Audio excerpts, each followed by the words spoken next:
জিহাদের ময়দানে যাওয়া লাগবে, কিন্তু আজ তো আমার উপযুক্ত কোনো স্বামীও নাই, আমার কোনো ছেলেও নাই, যুদ্ধ করার জন্য আমার বাবাও নাই, সবাই দুনিয়া থেকে বিদায় নিয়ে চলে গেল। যেহেতু কেউ নাই, এজন্য চোখের পানি ফালায়া ফালায়া কান্না করি। আজকে যদি আমার একটা উপযুক্ত ছেলে থাকতো, নবীর কল্যাণে পাঠায়া দিতাম, ইসলামের কল্যাণে ওই যুদ্ধের ময়দানে আমি আমার ছেলেরে পাঠায়া দিতাম। ওই মা সন্তানের সামনে এই কথাটা বলতে দেরি হয়ে যায়। ওই 7 বছরের বাচ্চা ওই মাকে জানায়া দেয়, মা কান্না করার কোনো দরকার নাই, ও মা তোমার ছেলে দেখো না কেমন বাবা আমি নিজে পেয়ে গেলাম, যেই বাবা নিজের জীবনের কোনো মায়া করে না, তরবারি নিয়া যুদ্ধের ময়দানে গিয়া শহীদ হয়ে গেলে।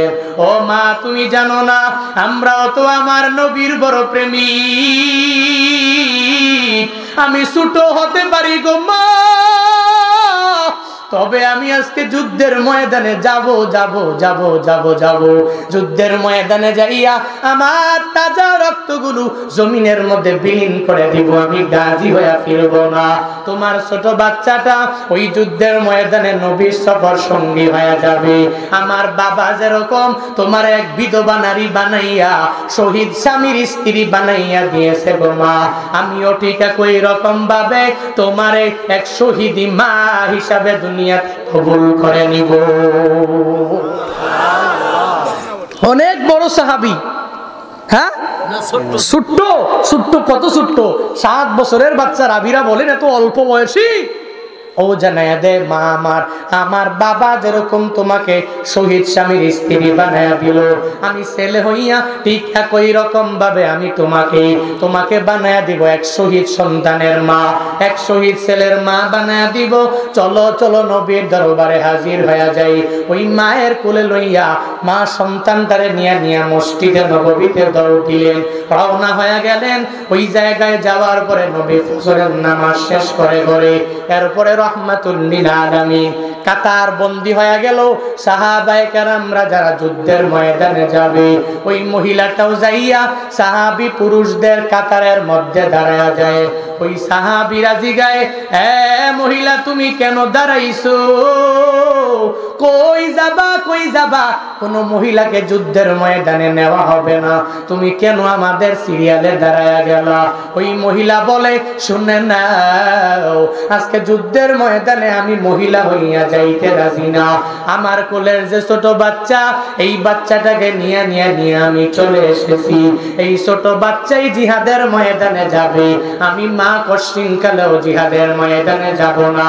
এরা হাসতে লাগলো, তুমি কি পাগল হয়ে গেল নাকি?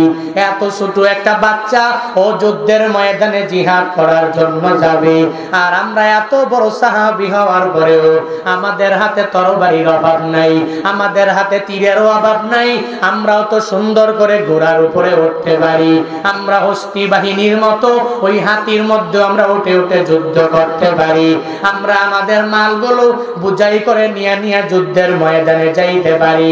তোমার এই ছোট বাচ্চা ও যুদ্ধের ময়দানে যুদ্ধ করতে পারবে না।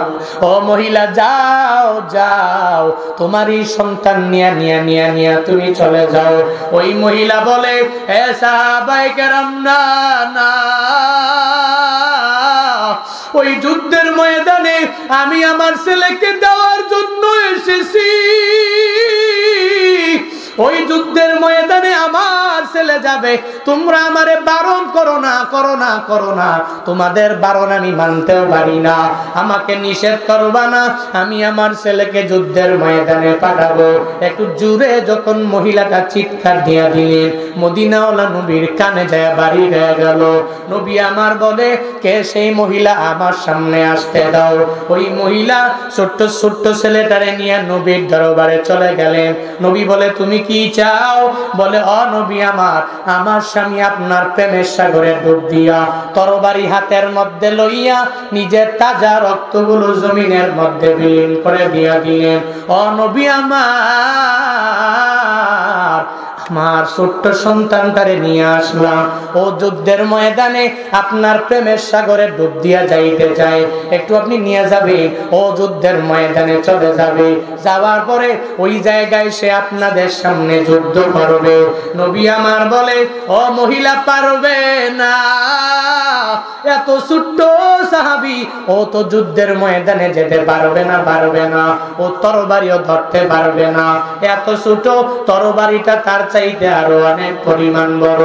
যাও যাও, হে ছোট্ট সাহাবী, ওয়াদা দিয়া দিলাম, তুমি চলে যাও, তুমি বড় হয়ে যাওয়ার পরে আমি নবীকে সঙ্গে লইয়া, আমি নবী তোমাকেও সঙ্গে লইয়া যুদ্ধের ময়দানে উপস্থিত হয়ে যাব। কাফের মুশরিক যারা, এদের সাথে তুমি নিজেও বড় হলে যুদ্ধ করতে পারবা।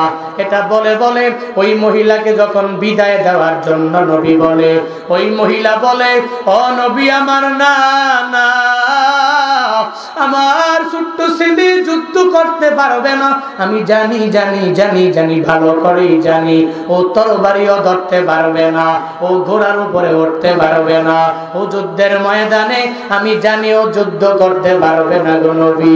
কিন্তু ও নবী আমার, ওই যুদ্ধের ময়দানে যাওয়ার পরে কাফেরেরা আপনাকে মারার জন্য যখন ডান দিক দিয়ে মারবে, বাম দিক দিয়ে মারবে, আপনাকে সামন দিক দিয়ে মারবে, এরা তীর মেরে আপনাকে তীরের আঘাত দিয়া দুনিয়া থেকে বিদায় করার চেষ্টা করবে। ওই সময় আমার এই ছোট ছেলেরে, ও নবী গো, আপনার ডান দিকে লক্ষ্য করে করে ওই কাফের মুশরিক বেঈমানরা যখন আপনার দিকে তীর মেরে লক্ষ্য করে, তীর যখন মারবে, আমার ছেলেটারে আপনি ডান দিকে ধরে রাখবেন, আমার ছেলের গায়ে তীর পড়বে, নবী আপনার গায়ের মধ্যে তীর যাবে না। আবার কাফের মুশরিকেরা আপনার বাম দিকে লক্ষ্য করে যখন তীর মারবে, আমার ছেলেটারে লইয়া এরপরে আপনি বাম দিকে নিয়ে যাবেন, ওই ছেলেটার গায়ে তীর পড়বে, আমার নবী তীরের আঘাত থেকে বেঁচে যাবে। শুধু তাই না, আমার এই ছেলেটাকে আপনি ঢাল হিসেবে ব্যবহার করবেন, তার বাবা যেই পথের প্রতীক হয়ে গেল, আমিও তারে ওই পথের প্রতীক বানাইতে যাই। ও নবী গো, যখন আপনার সামন দিকে বুকের মধ্যে তীর মারার জন্য ওই কাফেরেরা যখন মারবে, আপনি আমার এই সন্তানটারে সামন দিক দিয়া ধরে রাখবেন, আমার সন্তানের গায়ের উপরে তীর পড়বে, এরপরে আমার নবী তীরের আঘাত থেকে বেঁচে যাবে।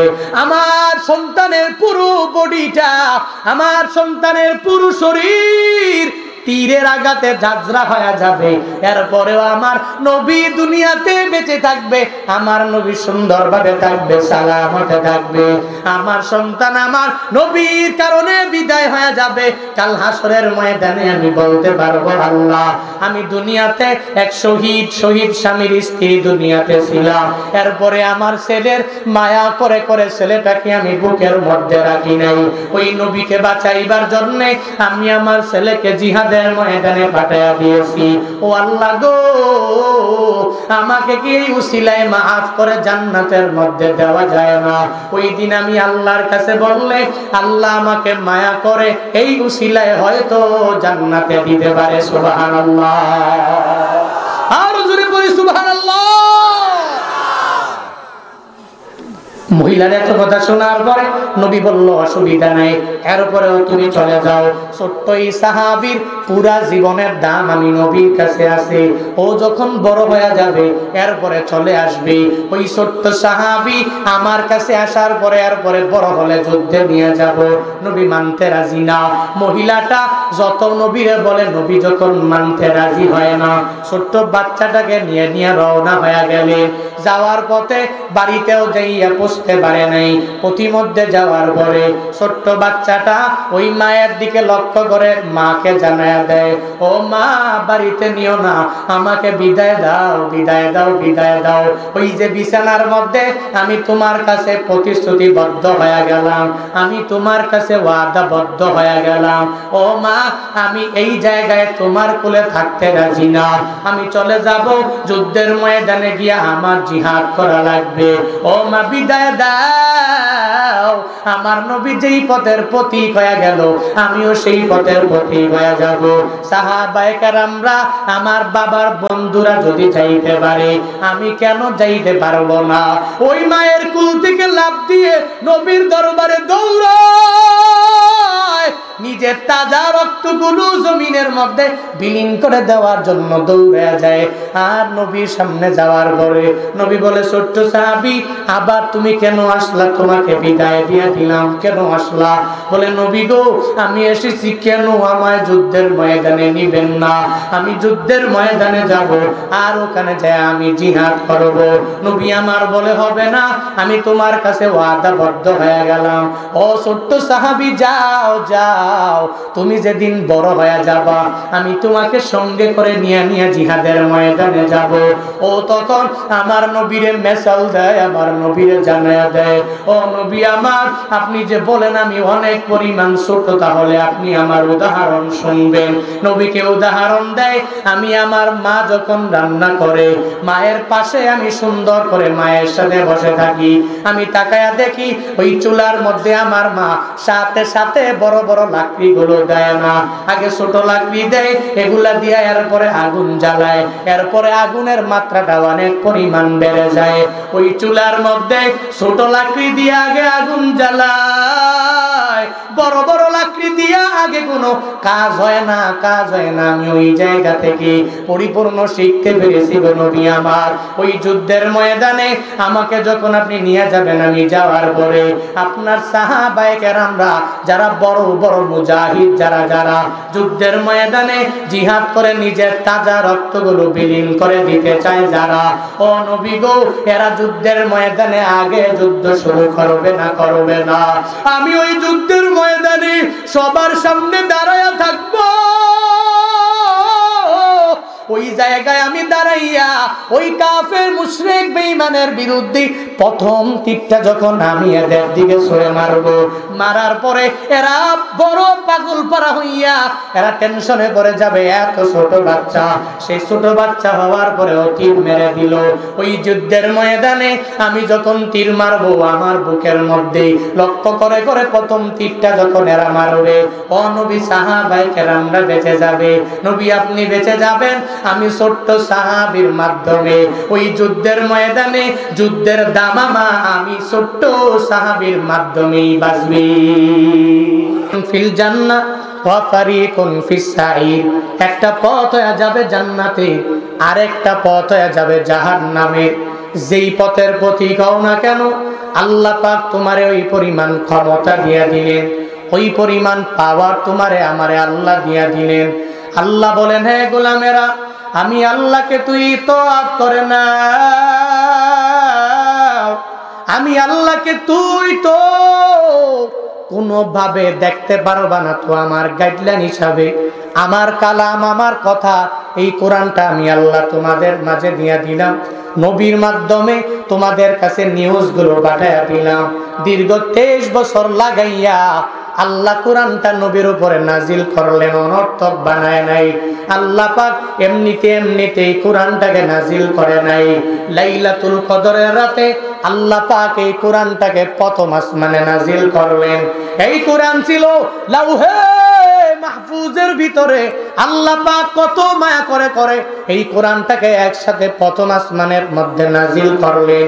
এরপরে নবীর পুরা জীবদ্দশায় 23 বছর লাগাইয়া মাক্কি মাদানি দুই জগতের মধ্যে নবীর উপরে নাজিল করলেন। নাজমান নাজমান নাজমান করে করে, কিছু কিছু করে করে, এক আয়াত দুই আয়াত একটা সূরা করে করে নাজিল করলেন। যেই সময়ে বান্দার যে সূরাটা লাগবে, যেই সময়ে বান্দা আটকায়া যাবে, আল্লাহর কোরআন যদি ফলো করে নাও, বান্দা আটকাবা না, আটকাবা না। কারণ এই সংবিধান দুনিয়ার কোনো মানুষের বানানো সংবিধান না। এই যে কোরআন, এটা একজনের কালাম, চিল্লা বলো তার নাম। এই কালামে জিন্দা কুরআনে হাকিম, হিকমতে ও লা ইয়াজালাস্তু কাদিম, জামিউল ইলম ফিল কুরআনে হাকিম, তাকাসারাত আনহু আফহামুর রিজালি বকা কুরআন কালামুল্লাহ বসনো কদিমাস্তি নইনো। আল্লাহ পাক তোমাকে আমাকে মায়া করে কোরআন দিয়া দিলেন। আল্লাহকে তো দেখা যায় না, আল্লাহকে ছোঁয়া যায় না। ওই আল্লাহকে যেহেতু পেলাম না, আল্লাহকে দেখতেও পেলাম না। আল্লাহর কালাম এই কোরআনে আছে না নাই? আছে। আল্লাহর কোরআনটাকে পড়ো, আর এই কোরআন দ্বারা নিজের জিন্দেগিটাকে বান্দা তুমি গঠন করে নাও। তোমার পুরা জিন্দেগিটা চালানোর পথে কোরআনটাকে যদি ফলো করে নিতে পারো তো আমার এক আল্লাহকে ইতোয়াত করা হওয়া যাবে। কিন্তু কপাল বড় খারাপ আমাদের, আল্লাহর কোরআনটাকে রমজান এলে ধরলাম, 1 বছর পরে রমজানে পড়ার জন্য পাগল পারা হয়ে গেলাম। এটাকে আলমারির মধ্যে ঈদের নামাজের পরের দিন কয়েক গিলাফ লাগাইয়া এরপরে কোরআনটাকে আলমারির উপরে রেখে দাও। আর পরে না 1 বছর পরে রমজান আসলে আবার ধরে। কিন্তু না রে মুসলমানেরা, আল্লাহ পাক যে মায়া করে তোমারে কোরআন দিয়া দিলেন, আল্লাহর কোরআন তুই পড়ো। নির্দিষ্ট কোন সময় আমার আল্লাহ নির্বাচন করে দেয় নাই। ফজরের নামাজের পর থেকে নিয়ে ঘুমাতে যাওয়ার আগ পর্যন্ত বান্দা পড়তে পারবা, রাতের বেলাও পড়তে পারবা, দিনের বেলাও পারবা। নির্দিষ্ট কোন সময় আল্লাহ ধার্য করে দেয় নাই। তবে রমজানে পড়লে একটা হরফের বদৌলতে আল্লাহ 70টা নেকি দিবে। এখন যদি পড়ে নাও, একটা হরফের বদৌলতে আল্লাহ 10টা নেকি দিয়ে দিবে। পৃথিবীর যত গ্রন্থ, যত বই বান্দা তুমি আর আমি পড়ি না কেন, এই যে ইউটিউবে ঢুকে নিজের সময় লস করে কত সিনেমা ছবি দেখলা। হে যুবকেরা, এমন কোন নাটক নাই যেই নাটকটা তুমি দেখলা না। যেদিন থেকে নাটকের একটা পোস্টার বের হয়ে গেল, ফেসবুকে ঢুকে কোন সময় রিলিজ হবে এটা দেখার জন্য পাগল পারা হয়ে গেল। শুধু তাই না, বিভিন্ন ছায়া ছবি, বিভিন্ন সিনেমা দেখার জন্য পাগল পারা।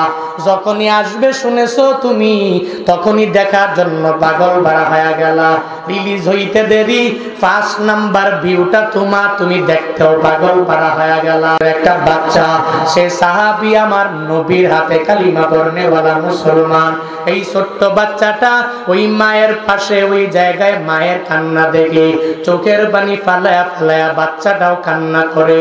কেন কান্না করবে না? কারণ মা যদি ছেলের সামনে চোখের পানি ফালায়, ওই ছেলে কশিন কালেও নিজেকে ধরে রাখতে পারে না। ওই মায়ের জানিয়ে দেয়, ও মা তুমি কান্না করবা না, আমি ছেলে হইয়া তোমার কান্না মেনে নিতে পারি না গো মা। আমার সামনে তুমি কান্না করবা, কে তোমারে আঘাত দিয়া দিল? আমি তাকে দুনিয়া থেকে বিদায় করে দেওয়ার জন্য চলে যাব। ওই মা সন্তানটাকে সঙ্গে লইয়া শুইয়া কান্না করে। ছোট্ট সাহাবীটা ওই মায়ের জানায়া দেয়, মা আমার প্রতিদিন বেলাল হাইয়া আলাস সালাহ হাইয়া আলাল ফালাহ এই সাউন্ড দেওয়ার পরে তুমি নামাজে যাও, আর নামাজে দাঁড়াইয়া মুসল্লার মধ্যে তুমি নামাজ পড়ে এরপরে কোরআন তিলাওয়াতের আমল চালু করে দাও।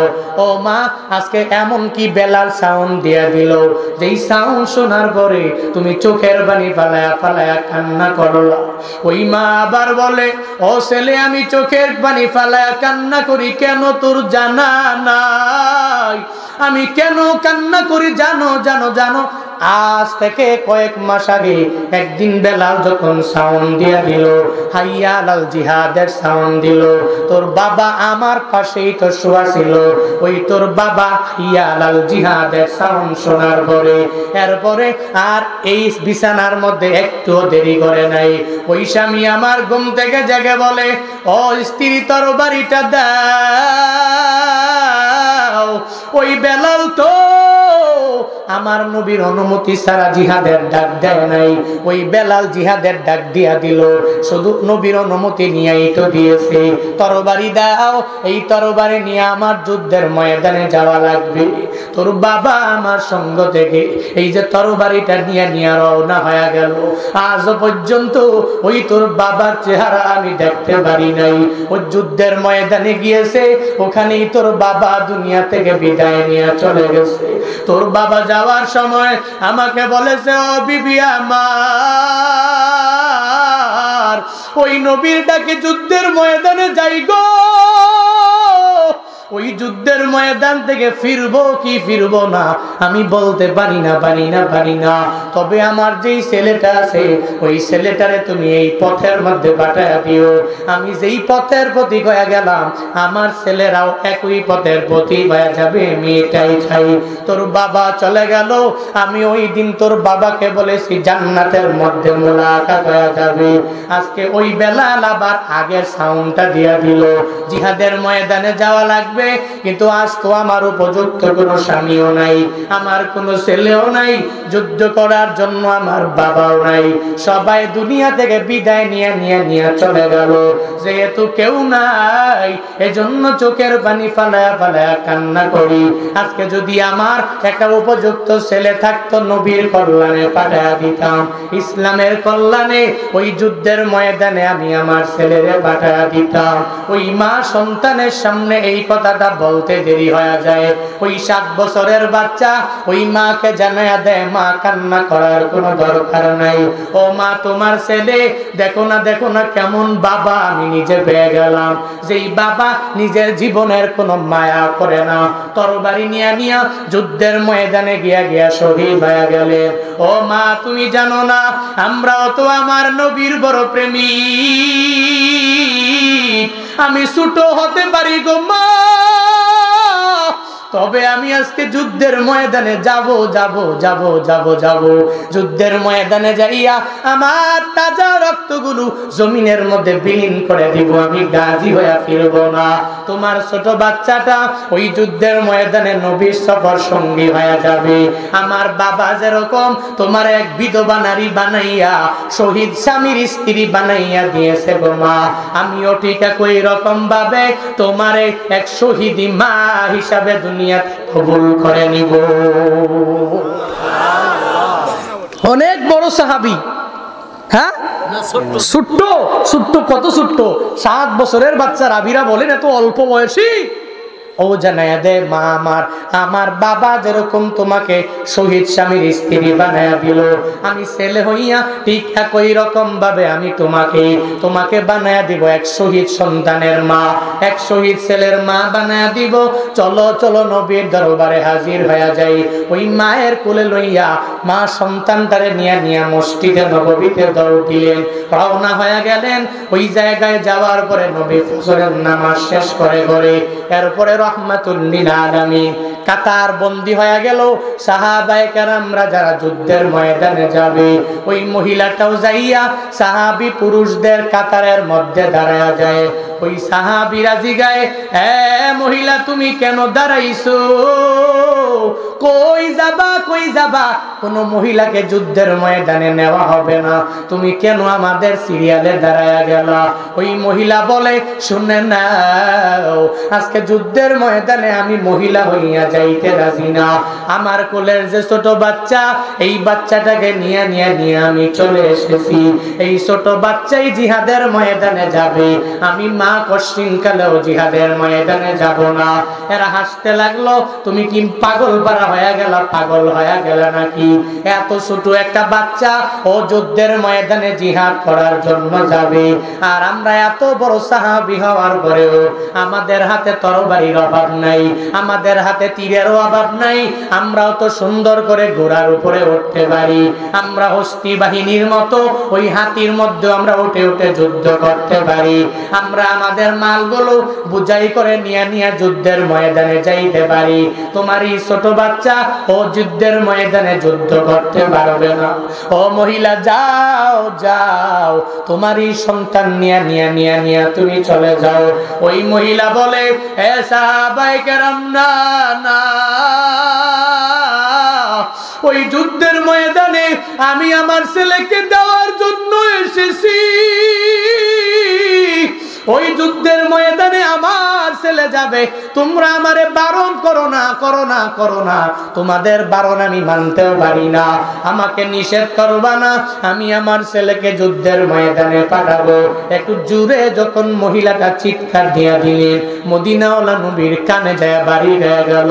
নবী আমার বলে, কে সেই মহিলা, আমার সামনে আসতে দাও। ওই মহিলা ছোট্ট ছোট্ট ছেলেটারে নিয়ে নবীর দরবারে চলে গেলেন। নবী বলে, তুমি কি চাও? বলে, ও নবী আমার, আমার স্বামী আপনার প্রেমের সাগরে ডুব দিয়া তরবারি হাতের মধ্যে লইয়া নিজের তাজা রক্তগুলো জমিনের মধ্যে বিলীন করে দিয়া দিলেন। ও নবী আমার, আমার ছোট্ট সন্তানটারে নিয়ে আসলাম, ও যুদ্ধের ময়দানে আপনার প্রেমের সাগরে ডুব দিয়া যাইতে চায়, একটু আপনি নিয়ে যাবেন, ও যুদ্ধের ময়দানে চলে যাবে, যাওয়ার পরে ওই জায়গায় সে আপনাদের সামনে যুদ্ধ করবে। নবী আমার বলে, ও মহিলা পারবে না, এত ছোট্ট সাহাবী, ও তো যুদ্ধের ময়দানে যেতে পারবে না, পারবে না, ও তরবারিও ধরতে পারবে না, এত ছোট, তরবারিটা তার চাইতে আরো অনেক পরিমাণ বড়। যাও যাও, হে ছোট্ট সাহাবী, ওয়াদা দিয়া দিলাম, তুমি চলে যাও, তুমি বড় হয়ে যাওয়ার পরে আমি নবীকে সঙ্গে লইয়া, আমি নবী তোমাকেও সঙ্গে লইয়া যুদ্ধের ময়দানে উপস্থিত হয়ে যাব। কাফের মুশরিক যারা, এদের সাথে তুমি নিজেও বড় হলে যুদ্ধ করতে পারবা। এটা বলে বলে ওই মহিলাকে যখন বিদায় দেওয়ার জন্য নবী বলে, ওই মহিলা বলে, ও নবী আমার, না না, আমার ছোট্ট ছেলে যুদ্ধ করতে পারবে না, আমি জানি জানি জানি জানি, ভালো করেই জানি, ও তরবারিও ধরতে পারবে না, ও ঘোড়ার উপরে উঠতে পারবে না, ও যুদ্ধের ময়দানে আমি জানি ও যুদ্ধ করতে পারবে না গো নবী। কিন্তু ও নবী আমার, ওই যুদ্ধের ময়দানে যাওয়ার পরে কাফেরেরা আপনাকে মারার জন্যে যখন ডান দিক দিয়ে মারবে, বাম দিক দিয়ে মারবে, আপনাকে সামন দিক দিয়ে মারবে, এরা তীর মেরে আপনাকে তীরের আঘাত দিয়া দুনিয়া থেকে বিদায় করার চেষ্টা করবে। ওই সময় আমার এই ছোট ছেলেরে, ও নবী গো, আপনার ডান দিকে লক্ষ্য করে করে ওই কাফের মুশরিক বেঈমানরা যখন আপনার দিকে তীর মেরে লক্ষ্য করে, তীর যখন মারবে, আমার ছেলেটারে আপনি ডান দিকে ধরে রাখবেন, আমার ছেলের গায়ে তীর পড়বে, নবী আপনার গায়ের মধ্যে তীর যাবে না। আবার কাফের মুশরিকেরা আপনার বাম দিকে লক্ষ্য করে যখন তীর মারবে, আমার ছেলেটারে লইয়া এরপরে আপনি বাম দিকে নিয়ে যাবেন, ওই ছেলেটার গায়ে তীর পড়বে, আমার নবী তীরের আঘাত থেকে বেঁচে যাবে। শুধু তাই না, তাই না, আমার এই ছেলেটাকে আপনি ঢাল হিসেবে ব্যবহার করবেন, তার বাবা যেই পথের পথিক হয়ে গেল, আমিও তারে ওই পথের পথিক বানাইতে যাই। ও নবী গো, যখন আপনার সামন দিকে বুকের মধ্যে তীর মারার জন্যে ওই কাফেরেরা যখন মারবে, আপনি আমার এই সন্তানটারে সামন দিক দিয়া ধরে রাখবেন, আমার সন্তানের গায়ের উপরে তীর পড়বে, এরপরে আমার নবী তীরের আঘাত থেকে বেঁচে যাবে। আমার সন্তানের পুরো বডিটা, আমার সন্তানের পুরো শরীর তীরের আঘাতে ঝাঁঝরা হয়ে যাবে, এরপরেও আমার নবী দুনিয়াতে বেঁচে থাকবে, আমার নবী সুন্দরভাবে থাকবে, সালামতে থাকবে। আমার সন্তান আমার নবীর কারণে বিদায় হয়ে যাবে, কাল হাসরের ময়দানে আমি বলতে পারবো, আল্লাহ, আমি দুনিয়াতে এক শহীদ স্বামীর স্ত্রী দুনিয়াতে ছিলাম, এরপরে আমার ছেলের মায়া করে করে ছেলেটাকে আমি বুকের মধ্যে রাখি নাই, ওই নবীকে বাঁচাইবার জন্য আমি আমার ছেলেকে জিহাদের ময়দানে পাঠাইয়া দিয়েছি। ও আল্লাহ গো, আমাকে কি এই উসিলায় মাফ করে জান্নাতের মধ্যে দেওয়া যায় না? ওই দিন আমি আল্লাহর কাছে বললে আল্লাহ আমাকে মায়া করে এই উসিলায় হয়তো জান্নাতে দিতে পারে। সুবহানাল্লাহ, আর জোরে বলি সুবহানাল্লাহ। মহিলার এত কথা শোনার পরে নবী বলল, অসুবিধা নাই, এরপরেও তুমি চলে যাও। ছোট্ট এই সাহাবীর পুরা জীবনের দাম আমি নবীর কাছে আছে। ও যখন বড় হয়ে যাবে এরপরে চলে আসবে। ওই ছোট্ট সাহাবী আমার কাছে আসার পরে এরপরে বড় হলে যুদ্ধে নিয়ে যাব। নবী মানতে রাজি না। মহিলাটা যত নবীরে বলে, নবী যখন মানতে রাজি হয় না, ছোট্ট বাচ্চাটাকে নিয়ে নিয়ে রওনা হয়ে গেলেন। যাওয়ার পথে বাড়িতেও যাইয়া পৌঁছতে পারে নাই। পথিমধ্যে যাওয়ার পরে ছোট্ট বাচ্চাটা ওই মায়ের দিকে লক্ষ্য করে মাকে জানায়া দেয়, ও মা, বাড়িতে নিও না, আমাকে বিদায় দাও, বিদায় দাও, বিদায় দাও। ওই যে বিছানার মধ্যে আমি তোমার কাছে প্রতিশ্রুতিবদ্ধ হয়ে গেলাম, আমি তোমার কাছে ওয়াদাবদ্ধ হয়ে গেলাম। ও মা, আমি এই জায়গায় তোমার কোলে থাকতে রাজি না, আমি চলে যাব যুদ্ধের ময়দানে গিয়া আমার জিহাদ করা লাগবে। ও মা, বিদায় দাও। আমার নবী যেই পথের প্রতীক হয়ে গেল, আমিও সেই পথের প্রতীক হয়ে যাব। সাহাবায়ে কেরামরা, আমার বাবার বন্ধুরা যদি যাইতে পারে, আমি কেন যাইতে পারবো না? ওই মায়ের কুল থেকে লাফ দিয়ে নবীর দরবারে দৌড়ায়, নিজের তাজা রক্তগুলো জমিনের মধ্যে বিলীন করে দেওয়ার জন্য দৌড়ে যায়। আর নবীর সামনে যাওয়ার পরে নবী বলে, ছোট্ট সাহাবী, আবার তুমি কেন আসলা? তোমাকে বিদায় দিয়ে দিলাম, কেন আসলা? বলে, নবী গো, আমি এসেছি কেন আমায় যুদ্ধের ময়দানে নিবেন না? আমি যুদ্ধের ময়দানে যাব, আর ওখানে যায় আমি জিহাদ করব। নবী আমার বলে, হবে না, আমি তোমার কাছে ওয়াদাবদ্ধ হয়ে গেলাম। ও ছোট্ট সাহাবী, যাও যাও, তুমি যেদিন বড় হয়ে যাবা আমি তোমাকে সঙ্গে করে নিয়ে নিয়ে জিহাদের ময়দানে যাব। ও তখন আমার নবীরে মেসাল দেয়, আমার নবীরে জানায়া দেয়, ও নবী আমার, আপনি যে বলেন আমি অনেক পরিমাণ ছোট, তাহলে আপনি আমার উদাহরণ শুনবেন। নবীকে উদাহরণ দেয়, আমি আমার মা যখন রান্না করে, মায়ের পাশে আমি সুন্দর করে মায়ের সাথে বসে থাকি, আমি তাকায়া দেখি ওই চুলার মধ্যে আমার মা সাথে সাথে বড় বড় লাকড়ি গুলো দেয় না, আগে ছোট লাকড়ি দেয়, এগুলা দিয়ে এরপরে আগুন জ্বালায়, এরপরে আগুনের মাত্রাটা অনেক পরিমাণ বেড়ে যায়। ওই চুলার মধ্যে ছোট লাকড়ি দিয়ে আগে আগুন জ্বালায়, বড় বড় লাকড়ি দিয়া আগে কোনো কাজ হয় না, কাজ হয় না। আমি ওই জায়গা থেকে পরিপূর্ণ শিখতে পেরেছি গো নবী আমার। ওই যুদ্ধের ময়দানে আমাকে যখন আপনি নিয়ে যাবেন, আমি যাওয়ার পরে আপনার সাহাবায়ে কেরামরা যারা বড় বড় মুজাহিদ, যারা যারা যুদ্ধের ময়দানে জিহাদ করে নিজের তাজা রক্তগুলো বিলীন করে দিতে চায় যারা, ও নবী গো, এরা যুদ্ধের ময়দানে আগে যুদ্ধ শুরু করবে না, করবে না। আমি ওই যুদ্ধের ময়দানে সবার সামনে দাঁড়ায়া থাকবো। ওই জায়গায় আমি দাঁড়াইয়া ওই কাফের মুশরিক বেঈমানের বিরুদ্ধে প্রথম তীরটা যখন আমি এদের দিকে ছুঁড়ে মারবো, মারার পরে এরা বড় পাগল পারা হইয়া এরা টেনশনে পড়ে যাবে, এত ছোট বাচ্চা, সেই ছোট বাচ্চা হওয়ার পরেও তীর মেরে দিল। ওই যুদ্ধের ময়দানে আমি যখন তীর মারবো, আমার বুকের মধ্যে লক্ষ্য করে করে প্রথম তীরটা যখন এরা মারবে, ও নবী, সাহাবায়ে কেরামরা বেঁচে যাবে। নবী আপনি বেঁচে যাবেন, আমি ছোট্ট সাহাবীর মাধ্যমে ওই যুদ্ধের ময়দানে যুদ্ধের দামামা আমি ছোট্ট সাহাবীর মাধ্যমেই বাঁচবি।